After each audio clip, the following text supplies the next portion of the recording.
ബംഗ്ലാദേശിൽ ജമാഅത്തെ ഇസ്ലാമിയുടെ നേതൃത്വത്തിൽ നടക്കുന്ന ന്യൂനപക്ഷ വിഭാഗ കൂട്ടക്കൊലയിലും അക്രമങ്ങളിലും ക്ഷേത്രധ്വംസനങ്ങളിലും പ്രതിഷേധിച്ച് സ്റ്റേഡിയം കോർണറിൽ ബംഗ്ലാദേശ് ന്യൂനപക്ഷ ഐക്യദാർഢ്യ സമിതിയുടെ നേതൃത്വത്തിൽ പ്രതിഷേധ പരിപാടി സംഘടിപ്പിച്ചു. പ്രജ്ഞ പ്രവാഹ് ദേശീയ സംയോജകൻ ജെ നന്ദകുമാർ സമ്മേളനത്തിൽ അഭിസംബോധന ചെയ്ത് സംസാരിച്ചു.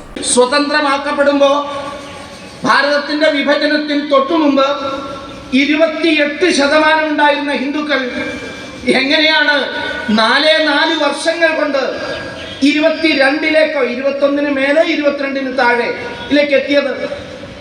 വൻതോതിലുള്ള ജീനോസൈഡ്, വംശഹത്യ അവിടെ നടന്നിട്ടുണ്ട്. പക്ഷേ ആ വംശഹത്യ ലോകരാഷ്ട്രങ്ങളുടെ നടുവിലൊരു വലിയ ചർച്ചയാക്കാൻ ഭാരതത്തിന്റെ ഭരണത്തിലേക്ക് വന്ന രാഷ്ട്രീയ കക്ഷിക്കോ അതിന്റെ നേതൃത്വത്തിലേക്ക് നടന്നെടുത്ത ജനാധിപത്യത്തിന്റെ രാജകുമാരനെന്ന് സ്വയം അവരോധിച്ച നേതാവിനോ കഴിഞ്ഞു. ബംഗ്ലാദേശിൽ ജമാഅത്ത് ഇസ്ലാമിയുടെ നേതൃത്വത്തിൽ നടക്കുന്ന ന്യൂനപക്ഷ വിഭാഗ കൂട്ടക്കൊലയിലും അക്രമങ്ങളിലും പ്രതിഷേധിച്ചായിരുന്നു സ്റ്റേഡിയം കോർണറിൽ ബംഗ്ലാദേശ് ന്യൂനപക്ഷ ഐക്യദാർഢ്യ സമിതിയുടെ നേതൃത്വത്തിൽ പ്രതിഷേധ പരിപാടി സംഘടിപ്പിച്ചത്.